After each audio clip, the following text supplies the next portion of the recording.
മുസ്ലിമീങ്ങളായി നമ്മൾ ഓരോരുത്തരും നമ്മുടെ ഭാവിയും നമ്മുടെ പരലോകവും അള്ളാഹുവിൻ്റെ വജ്ഹുദ്ദേശിച്ച് നന്നാക്കിയെടുക്കാനും ഇൻഷാ അള്ളാഹ് ഈ ലോകത്തോട് യാത്ര പറയുമ്പോൾ നന്മ പറയപ്പെടുന്നവരായി മാറാനും നമ്മെ സംബന്ധിച്ച് നമ്മുടെ മരണശേഷം നല്ലവരായിരുന്നു എന്ന് പറയപ്പെടണം. അതൊരു മനുഷ്യന് കിട്ടുന്ന വലിയ സൗഭാഗ്യമാണ്. അതിന് ഞാൻ എന്തു ചെയ്യണം? വഅൻതും ശുഹദാഉല്ലാഹി ഫീ ഖൽഖിഹി, നിങ്ങൾ പറയുന്ന സാക്ഷ്യം അള്ളാഹു സ്വീകരിക്കും. മുസ്ലിമീങ്ങളുടെ നാവുകൊണ്ട് ഒരാളെ സംബന്ധിച്ച്, ഒരാളിനെ കുറിച്ച്, ഒരു പെണ്ണിനെ കുറിച്ച് അവർ നല്ലവരായിരുന്നു എന്ന് മുസ്ലിമീങ്ങളായ ആണുങ്ങളോ പെണ്ണുങ്ങളോ ഒരു മയ്യത്തിനെ സംബന്ധിച്ച് പറഞ്ഞാൽ അവർ നല്ല ആളാണ്. മുസ്ലിമീങ്ങളായ ബഹുഭൂരിപക്ഷം ഏതെങ്കിലും ഒരാളെ സംബന്ധിച്ച് മോശപ്പെട്ട ആളായിരുന്നു, അവർ മോശപ്പെട്ടവളായിരുന്നു, മോശപ്പെട്ടവനായിരുന്നു എന്ന് മുസ്ലിമീങ്ങൾ മരണശേഷം പറഞ്ഞാൽ വജബത്ത്, ആ വാക്ക് കാരണം അവർക്ക് നരകം നിർബന്ധമാകും. അവർ നന്മ പറഞ്ഞാൽ വജബത്ത്, അതുകൊണ്ട് സ്വർഗം നിർബന്ധമാകും. പരിശുദ്ധ റസൂലുള്ളാഹി സ്വല്ലല്ലാഹു അലൈഹി വസല്ലം. അതുകൊണ്ട് നമ്മുടെ മുമ്പിലുള്ള ലക്ഷ്യം വലുതാണ്, നമ്മുടെ മുമ്പിലുള്ള ടാർഗറ്റ് വലുതാണ്. യൗവനവും കൗമാരവും യൗവനവും മധ്യവയസ്സും കഴിഞ്ഞ് ഒരു വാർദ്ധക്യവും കഴിഞ്ഞ് ഈ ലോകത്തോട് എന്നേക്കുമായി യാത്ര പറഞ്ഞ് സ്വർഗലോകത്ത് കണ്ടുമുട്ടാം എന്ന് പറയുന്നൊരു യാത്രയയപ്പിനെ കുറിച്ച് നമ്മളൊന്ന് ആലോചിച്ച് നോക്കിയോ? ശുദ്ധ ഖുർആൻ 1400 വർഷങ്ങൾക്ക് മുമ്പ് ഈ ലോകത്തേക്ക് നമ്മുടെ ഹബീബിന് അല്ലാഹു അവതരിപ്പിച്ചു കൊടുക്കുന്നു. 6236 ആയത്തുകൾ, അതിൽ 1000 ആയത്തുകൾ ചർച്ച ചെയ്ത വിഷയം പരലോകമാണ്. ഖുർആനിലെ 200ഓളം ആയത്തുകളുടെ ചർച്ചാ വിഷയം നരകത്തിന്റെ ശിക്ഷകൾ മാത്രമാണ്. ബാക്കിയുള്ള ഭാഗമാണ് അഹ്കാമുകൾ, അംബിയാഇന്റെ ചരിത്രങ്ങൾ, ശുദ്ധ ഖുർആനിന്റെ ദീനിന്റെ ശറഅ്, അല്ലാഹുവിന്റെ തൗഹീദ്, നബിയുടെ റിസാലത്ത്, ഇതൊക്കെ ബാക്കി വിഷയങ്ങളാണ് കിടക്കുന്നത്. അപ്പോ ഏറ്റവും ഗൗരവമേറിയ ഒരു ജീവിത ലക്ഷ്യം നമ്മുടെ മുമ്പിൽ കാണണം, അപ്പോഴേ ജീവിതം നന്നാവൂ. ഒരു ചിന്തകൻ പറഞ്ഞു, നമ്മുടെ ഏറ്റവും വലിയ പ്രയാസം എന്ന് പറയുന്നത് it's not our targets are too high to achieve. നമ്മുടെ വിഷയം നമുക്ക് പ്രാപിക്കാൻ പറ്റാത്ത ലക്ഷ്യങ്ങൾ മുമ്പിലുണ്ട് എന്നതല്ല. നമ്മുടെ പ്രശ്നം our targets are too short that we achieve it. നമ്മുടെ മുമ്പിൽ വെക്കുന്ന ലക്ഷ്യങ്ങൾ വളരെ ചെറുതാണ്, നമുക്കത് പെട്ടെന്ന് നേടിയെടുക്കാൻ പറ്റുന്നു എന്നതാ വിഷയം. നമുക്ക് നേടിയെടുക്കാൻ പറ്റാത്തത് നമ്മൾ അങ്ങേറ്റം സ്ട്രൈവ് ചെയ്ത് അച്ചീവ് ചെയ്യേണ്ട ലക്ഷ്യങ്ങൾ നമ്മുടെ മുമ്പിൽ നമ്മൾ കണ്ടുവച്ചിട്ടുണ്ടോ? നമ്മുടെ ടാർഗറ്റുകൾ വളരെ വലുതാവണം, അച്ചീവ് ചെയ്യാൻ പ്രയാസം വരണം, എന്നിട്ട് നമ്മൾ അത് അച്ചീവ് ചെയ്തിരിക്കണം.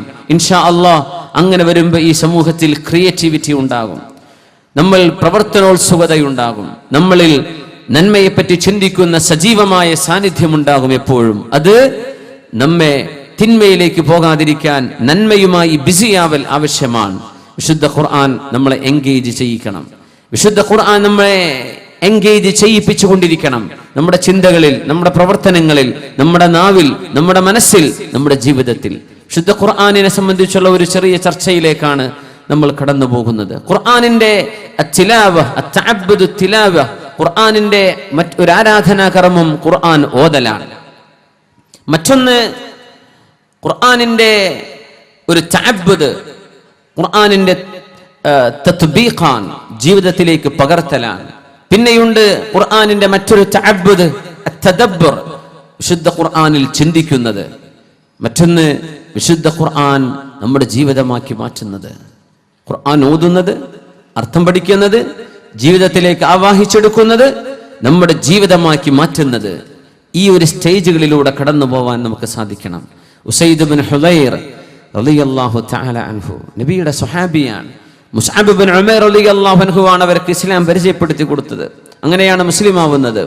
മഹാനായ ഉസൈദ് ബിൻ ഹുദൈർ റളിയല്ലാഹു അൻഹു വിശുദ്ധ ഖുർആനിന്റെ പാരായണം ചെയ്തുകൊണ്ടിരിക്കുമ്പോൾ കുതിരയെ കെട്ടിവെച്ചിട്ടുണ്ട്, ചെറിയൊരു കുഞ്ഞിനവിടെ കിടത്തിയിട്ടുമുണ്ട്. വളരെ മനോഹരമായ അല്ലാഹുവിന്റെ വചനങ്ങൾ ഓതുമ്പോൾ കുതിര ചാടാൻ തുടങ്ങുന്നു. എന്തെന്നില്ലാത്ത വെപ്രാളം, മേലോട്ട് നോക്കുന്നുണ്ട് കുതിര. ശുദ്ധ ഖുർആൻ മനോഹരമായി ഓതുന്ന സ്വഹാബി ഉസൈദ് ബിൻ ഹുദൈർ റളിയല്ലാഹു തആല അൻഹു ഒന്ന് പുറത്തിറങ്ങി നോക്കി. ഈ കുതിരയ്ക്ക് എന്തു പറ്റി? ഇതിങ്ങനെ ചാടിയാൽ അതിന്റെ അരികത്ത് കിടക്കുന്ന കുഞ്ഞിനെ ചവിട്ടുമല്ലോ, എൻ്റെ പൊന്നുമോൻ അപകടം സംഭവിക്കുമല്ലോ എന്ന് വിചാരിച്ച്. അന്ന് അങ്ങനെയല്ലേ, ഒരു റൂം ബെഡ്റൂം, മറ്റൊരു റൂം ആലയായിട്ടോ മറ്റോ മൃഗങ്ങളെ കെട്ടി നിർത്താൻ മറ്റൊന്ന്, അത്രയേ ഉള്ളൂ. പുറത്തിറങ്ങി നോക്കി, ഖുർആനൊക്കെ ഓത്തു നിർത്തിയപ്പോൾ കുതിര ശാന്തമാണ്, അകത്തേക്ക് വന്നു. വീണ്ടും ഖുർആൻ ഓതുകയാണ്, തുടരുകയാണ്, മനോഹരമായിട്ട് ഖുർആൻ ഓതുകയാണ്. കുതിര ചാടാൻ തുടങ്ങുന്നു. എന്തെന്നില്ലാത്ത വെപ്രാളം കാണിക്കുന്ന പോലെ പുറത്തിറങ്ങി നോക്കുമ്പോ സഹാബ, ഒരു മേഘം താഴേക്ക് വന്നിരിക്കുന്നു. ഫീഹ മസ്വാബീഹ്, ആ മേഘത്തിൽ ഒരുപാട് വിളക്കുകൾ, ആയിരക്കണക്കിന് വിളക്കുകൾ കത്തിച്ചു വെച്ചിരിക്കുന്നു. വലിയ മനോഹരമായൊരു മേഘം ഭൂമിയിലേക്ക് ഇറങ്ങി വന്നുകൊണ്ടിരിക്കുന്നു. ഇത് കണ്ടിട്ടാണ് ആ കുതിര ഇങ്ങനെ ചാടുന്നത്. സുബ്ഹാനല്ലാഹ്, ആ കാഴ്ച കണ്ട് അന്തം വിട്ട് ഇങ്ങനെ നോക്കി നിന്ന് അതെങ്ങനെ കയറി പോകുന്നു, ആകാശ ലോകത്തേക്ക് കയറി കയറി കയറി കണ്ണിൽ നിന്ന് മറഞ്ഞു. നേരം പുലരുമ്പോ ഇലാ ഹദ്റത്തി റസൂലില്ലാഹ് സ്വല്ലല്ലാഹു അലൈഹി വസല്ലം, നബിയേ ഇങ്ങനെ സംഭവിച്ചു നബിയേ. ഖുർആൻ ഓതുമ്പോ എന്റെ കുതിരയ്ക്ക് എന്തെന്നില്ലാത്തൊരു ചാട്ടം, ഞാനത് നിർത്തിയപ്പോ കുതിര ശാന്തം. രണ്ടാമതും ഖുർആൻ ഓതിയപ്പോ വീണ്ടും കുതിര ചാടാൻ തുടങ്ങി. ഞാൻ പുറത്തുനിന്ന് നോക്കുമ്പോ യാ റസൂലല്ലാഹ്, ഒരു മേഘം താഴേക്ക് വന്നിരിക്കുന്നു, അതിലൊരുപാട് വിളക്കുകൾ, വളരെ മനോഹരം, കാണാൻ ചന്തമുള്ളത്, അത് മേലോട്ട് കയറി പോകുന്നത് ഞാൻ കണ്ടു നബിയെ. ഉസൈദ് ഇബ്നു ഹുദൈർ, നിങ്ങൾക്കറിഞ്ഞോ, തിൽക സക്കീന, തിൽക സക്കീന, അത് സക്കീനത്തായിരുന്നു. അള്ളാഹു നിങ്ങൾക്ക് ഇറക്കി തന്ന ശാന്തിയായിരുന്നു, അത് സമാധാനമായിരുന്നു. ഉസൈദ് ഇബ്നു ഹുദൈർ, നിങ്ങളുടെ വിശുദ്ധ ഖുർആനിന്റെ മനോഹരമായ പാരായണം കേൾക്കാൻ അള്ളാഹുവിന്റെ മാലാഖമാർ ഭൂമിയിലേക്ക് വന്നതായിരുന്നു ഉസൈദ്. നിങ്ങൾ നേരം പുലരുന്നത് വരെ ഓത്ത് തുടർന്നു കൊണ്ടിരിക്കുകയായിരുന്നുവെങ്കിൽ ജനങ്ങൾ പുറത്തിറങ്ങി നടന്നു വന്നാൽ അവർ കൺമുമ്പിൽ മാലാഖമാർ ഇറങ്ങി വരുന്ന കാഴ്ച മനുഷ്യർക്ക് മുഴുവനും കാണാൻ സാധിക്കുമായിരുന്നു. നിങ്ങൾ അങ്ങനെ ഓത്ത് തുടർന്നിരുന്നുവെങ്കിൽ തഅബ്ബുദ്, ശുദ്ധ ഖുർആനിന്റെ പാരായണം അർത്ഥം അറിഞ്ഞാലും ഇല്ലെങ്കിലും അതിൽ പ്രതിഫലമുണ്ടെന്ന് റസൂലുള്ളാഹി സ്വല്ലല്ലാഹു അലൈഹി വസല്ലം. നമുക്കത് ഓതാൻ സമയം കിട്ടണ്ടേ, വാട്സപ്പ് മെസ്സേജ് കഴിയണ്ടെന്ന്, ഖുർആൻ ഓതണമെങ്കിൽ ഇത് നിൽക്കണ്ടേ, വന്നുകൊണ്ടിരിക്കല്ലേ, അപ്പൊ തുറക്കണ്ടേ, വളരെ എക്സൈറ്റഡ് അല്ലേ, എന്തായിരിക്കും ഇനി ഇപ്പൊ വന്ന ആ ടോൺ ഒന്ന് നോക്കട്ടെ, ആരാ എന്താ അയച്ചത്, യാ അല്ലാഹ്, ഇതിങ്ങനെ വന്നുകൊണ്ടിരിക്കല്ലേ 24 hour. പിന്നെ എപ്പോഴാണ് നമുക്ക് ഖുർആൻ ഓതാൻ സമയം, എപ്പോഴാണ് നമുക്ക് സമയം കിട്ടുന്നത്? ഫേസ്ബുക്കിലൊക്കെ കയറി ഇരിക്കുന്നവരെ പറ്റി പറയും വേണ്ട, അതിൽ പിന്നെ ഒരു ബഹറല്ലേ, അങ്ങനെ പോവാണ്, കാട് കയറി പോവാണ്. എപ്പോഴാണ് ഖുർആൻ ഓതാൻ സമയം? നമ്മൾ وقال الرسول إن قوم اتخذوا هذا القرآن مهجورا, പ്രവാചകർ പറയുമെന്ന്, ഇന്ന ഖൗമി ഇത്തഖദു ഹാദൽ ഖുർആന മഹ്ജൂറാ, അല്ലാഹുവേ എന്റെ സമൂഹം ഈ ഖുർആനിനെ ഉപേക്ഷിക്കപ്പെട്ടതാക്കി മാറ്റിയല്ലോ, അവരെ ഖുർആൻ ഓതാത്തവരായി മാറിയല്ലോ, ഖുർആൻ എടുത്തു നോക്കുന്നില്ലല്ലോ, ഖുർആൻ എടുത്തു നോക്കുന്നില്ലല്ലോ. നബി തങ്ങൾ പറഞ്ഞു, നിങ്ങൾക്ക് സാധിക്കുമെങ്കിൽ ഇഖ്റഊഹാ ഫീ ശഹ്റിൻ, ഒരു മാസത്തിൽ ഖുർആൻ നിങ്ങൾ പൂർത്തിയാക്കി ഓതണം. ഒരു മാസം ആകുമ്പോഴേക്കും ഒരു ഖത്തം തീർക്കണം. അതിനാണ് പിൽക്കാലത്ത് നമ്മുടെ ആലിമീങ്ങൾ വിശുദ്ധ ഖുർആനിനെ 30 ജുസ് ആക്കിയത്. അത് നബി തങ്ങളുടെ കാലത്തില്ല, അത് അൽ ബിദ്അത്തുൽ ഹസനയിൽ പെട്ടതാ, പുതുതാക്കി ഉണ്ടാക്കിയതാണ്. പക്ഷേ എല്ലാ പുതുതായി ഉണ്ടാകുന്നതും ബിദ്അത്താണ്. പക്ഷേ എല്ലാ ബിദ്അത്തും എന്തല്ല, തള്ളിക്കളയേണ്ടതല്ല. ചില ബിദ്അത്ത് ഹസനത്തുകൾ കാണും, നന്മകൾ കാണും. അതിൽപ്പെട്ട ഒരു നന്മയാ വിശുദ്ധ ഖുർആൻ 30 ജുസ് ആക്കിയത്. അത് നബി തങ്ങളുടെ കാലത്തില്ല, സ്വഹാബത്തിന്റെ കാലത്തുമില്ല. നബി തങ്ങളുടെ ഹദീസാണ് എന്ത്, ഒരു മാസത്തിൽ ഒരിക്കൽ ഖുർആൻ പൂർത്തിയാക്കണം. അതിനാണ് ഒരു ദിവസം 1 എന്ന് ഓതാൻ വേണ്ടി 1 ജുസ്, 2 ജുസ്, 3, 4, ഒരു മാസത്തെ 30 ദിവസങ്ങളാകുമ്പോഴേക്കും ഖുർആൻ ഖത്തം തീർക്കാൻ 30 ജുസ് ആക്കി വെച്ചത്. സ്വഹാബിമാർ പറഞ്ഞു, നബിയെ ഞങ്ങൾക്ക് അതിലും കൂടുതൽ ഓതാൻ കഴിയുമല്ലോ, 2 ആഴ്ചയിലോ ഒരാഴ്ചയിലോ. നബിയെ എനിക്ക് ഒരാഴ്ചയും വേണ്ട നബിയെ, എനിക്കതിലും കൂടുതൽ ഓതാൻ കഴിയും, 3 ദിവസം കൊണ്ട് ഇത് പൂർത്തിയാക്കിക്കോ നബി, എനിക്ക് അതും വേണ്ട. 3 ദിവസത്തിൽ താഴെ ഖുർആൻ ഓതുന്നവരിൽ ലം യതദബ്ബറിൽ ഖുർആൻ, ഖുർആൻ ആലോചിക്കുകയോ അർത്ഥമറിയുകയോ ചെയ്യാതെയായിരിക്കും ചിലപ്പോൾ ഓതുന്നത്. അതുകൊണ്ട് നിങ്ങൾ സമയമെടുത്തോളൂ, ഒരാഴ്ച കൊണ്ട് 2 ആഴ്ച കൊണ്ട് മാക്സിമം ഒരു മാസത്തിൽ ഒരിക്കൽ അള്ളാഹുവിന്റെ ഖുർആൻ ഓതാൻ നമുക്ക് സാധിക്കുന്നുണ്ടോ? തിലാവത്തു തഅബ്ബുദ്, ശുദ്ധ ഖുർആൻ ഓതി അള്ളാഹുവിനോട് ചെയ്യുന്ന ഇബാദത്ത്, ലോകത്തൊരു മനുഷ്യനും കൊണ്ടുവരാൻ കഴിയാത്തത്, ലോകാവസാനം വരെ അള്ളാഹുവിന്റെ വചനത്തിന് തുല്യമായൊരു വാക്ക് പോലും, ഒരു വചനം പോലും, ഒരായത്ത് പോലും അറബി അറിയുന്നവർക്കോ അറിയാത്തവർക്കോ ഖുർആനിന് തത്തുല്യമായി കൊണ്ടുവരാൻ കഴിയാത്ത അള്ളാഹുവിന്റെ മുഅ്ജിസായ കിതാബ്, മുഅ്ജിസത്തുള്ള ഗ്രന്ഥം നാവിലൂടെ ഓതുമ്പോഴേക്കും മനസ്സിൽ നിൽക്കുന്ന പൈശാചികതയെ അള്ളാഹു പുറന്തള്ളുന്നുണ്ട്. നമ്മുടെ ചിന്തയിലേക്ക് കടന്നു വരുന്ന പിശാച് ഓടിപ്പോകുന്നുണ്ട്. ശുദ്ധ ഖുർആന് നാവിലൂടെ വരുമ്പോഴേക്കും പരിസരത്തുള്ള പിശാചുക്കൾ ഓടിമറിയുന്നുണ്ട്. നമുക്ക് ഓതാൻ പറ്റുന്നുണ്ടോ? അബ്ദുല്ലാഹി ഇബ്നു സുബൈർ റളിയല്ലാഹു തആല അൻഹുവാണ് അസ്മാ ബീവിയെ കുറിച്ച് പറഞ്ഞത്. അസ്മാ ബീവി അന്നൊരിക്കൽ ഞാൻ വീട്ടിലേക്ക് ചെല്ലുമ്പോ ബീവി അവറുകൾ നിസ്കാരത്തിലാണ്. നിസ്കാരത്തിൽ തഹജ്ജുദ് നിസ്കാരത്തിൽ ബീവി അസ്മാ റളിയല്ലാഹു അൻഹാ സിദ്ദീഖ് എന്നവരുടെ മകൾ ഒരായത്ത് ഇങ്ങനെ ഓതിക്കൊണ്ടിരിക്കുന്നു. ഫമന്നല്ലാഹു അലൈനാ വവഖാനാ അദാബസ് സമൂം. ഫമന്നല്ലാഹു അലൈനാ, അല്ലാഹുവിന്റെ ഔദാര്യമല്ലോ, അല്ലാഹു തന്ന ഔദാര്യം കൊണ്ടല്ലേ. ഫവഖാനാ അദാബസ് സമൂം, അല്ലാഹുവിന്റെ കത്തിയാളുന്ന തീയിന്റെ ചുടുകാറ്റുകളുള്ള നരകത്തിൽ നിന്ന് രക്ഷപ്പെടുത്തിയത് അല്ലാഹു ചെയ്ത അനുഗ്രഹമല്ലേ.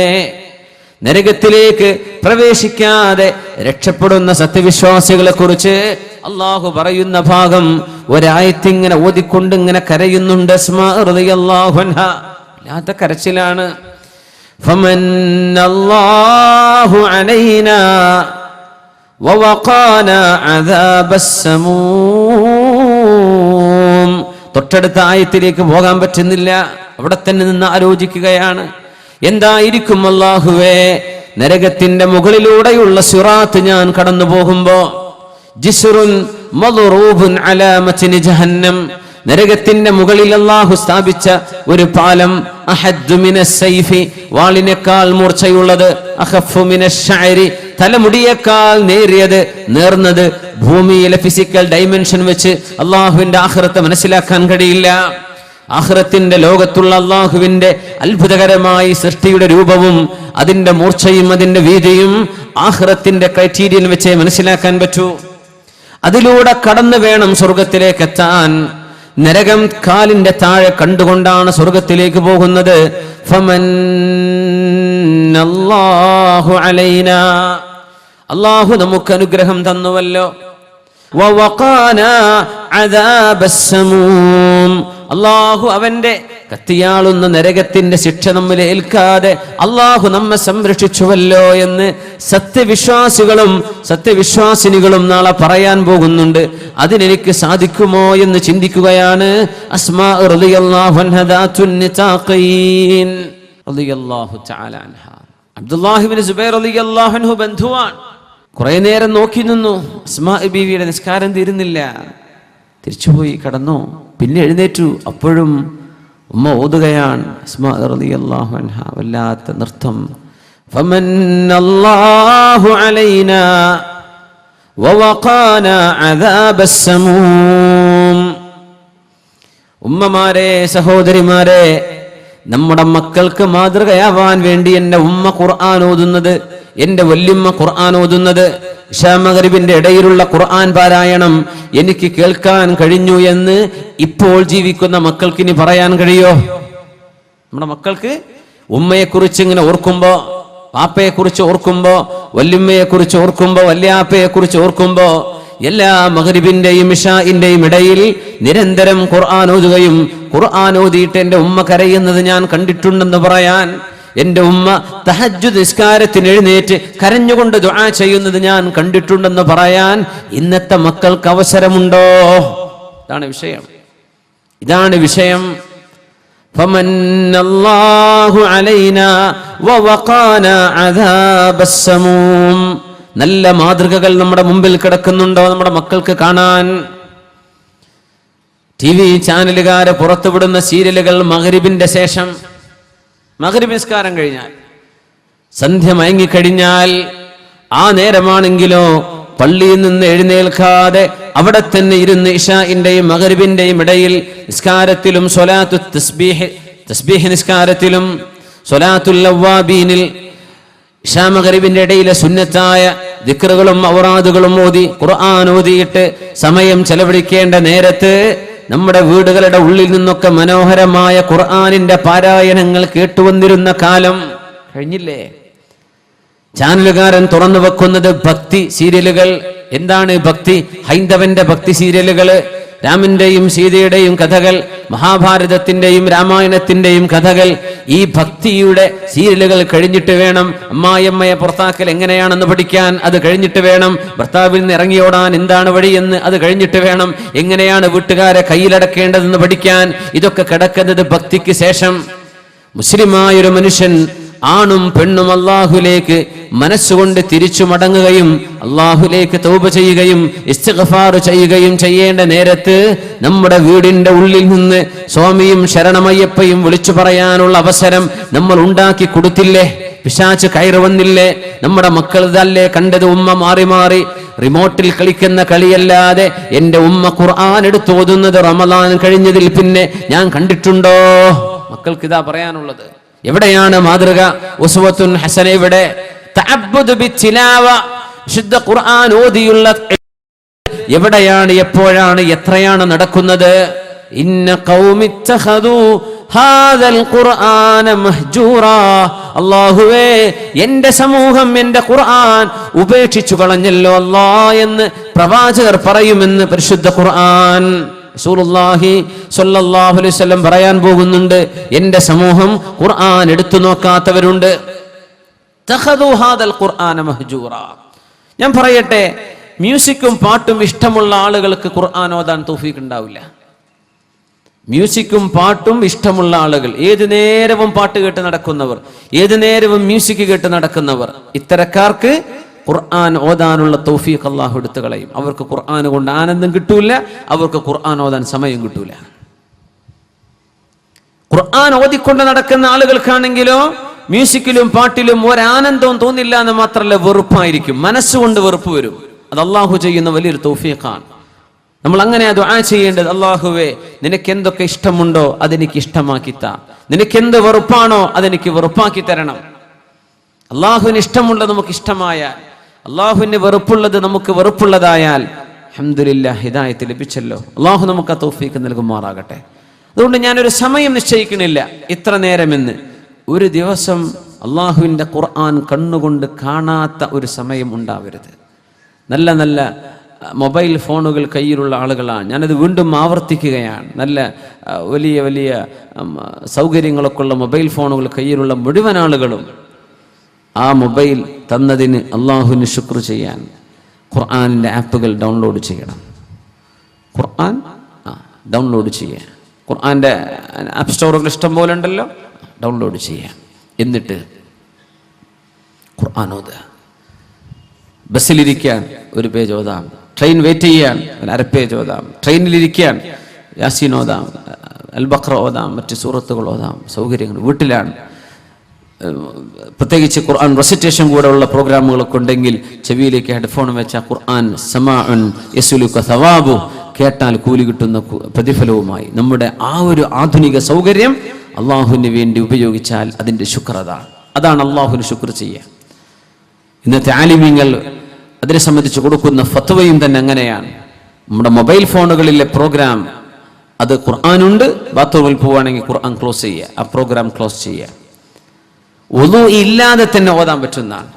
നമ്മൾ ഇക്കണക്കിന് മടിയന്മാരാണെന്ന് അള്ളാഹുവിന് ആദ്യം അറിയായിരിക്കും. അതുകൊണ്ടായിരിക്കും ഖുർആൻ ഓതണമെങ്കിൽ ഒതു വേണ്ടി ഈ കൗമിന് ഒതു എടുക്കൂല.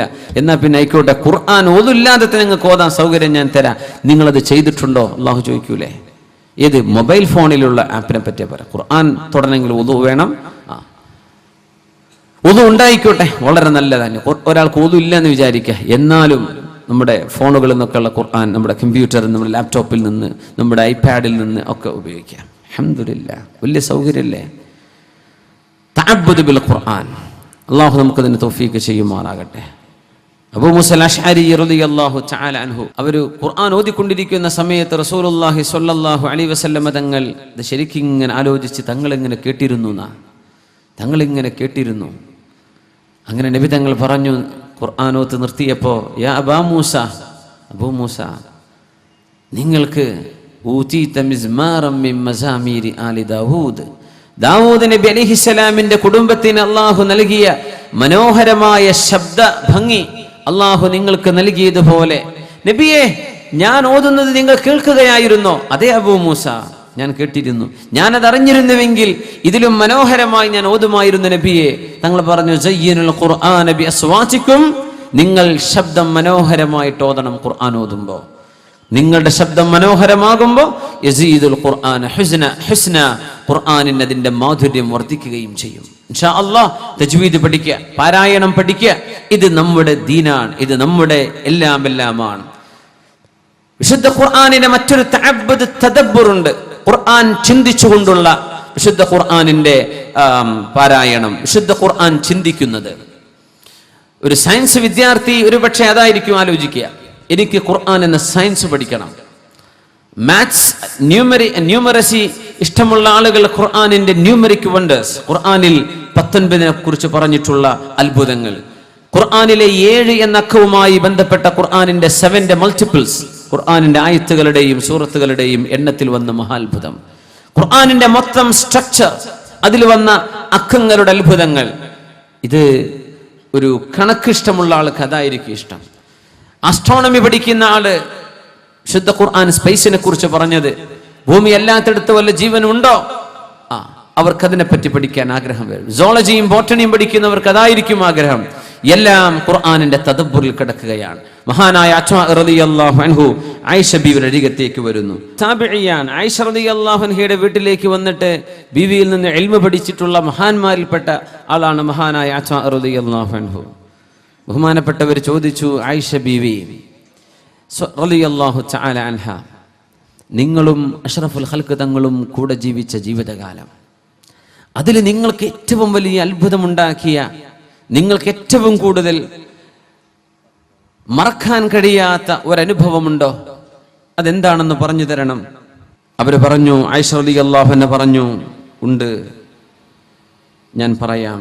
ഒരു ദിവസം റസൂലുള്ളാഹി സ്വല്ലല്ലാഹു അലൈഹി വസല്ലം എൻ്റെ റൂമിലേക്ക് വന്നു.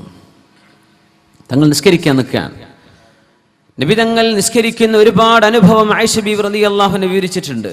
ആയിഷ ബീവി പറഞ്ഞിട്ടുണ്ട് റളിയല്ലാഹു അൻഹ, ഞാനൊരു ചെറുപ്പക്കാരി പെണ്ണല്ലേ, അപ്പൊ എൻ്റെ മനസ്സിൽ വരുന്ന ചിന്തകൾ ഒന്ന് വേറെ, നബി തങ്ങൾ ചിന്തിക്കുന്നതൊന്ന് വേറെ. പല ദിവസവും ഞാൻ നബിയെ കാണാതിരിക്കുമ്പോൾ ഒന്നിങ്ങനെ ബെഡിലൊക്കെ തപ്പി നോക്കും നബി അവിടെ ഉണ്ടോ എന്ന് ഉറപ്പുവരുത്താൻ.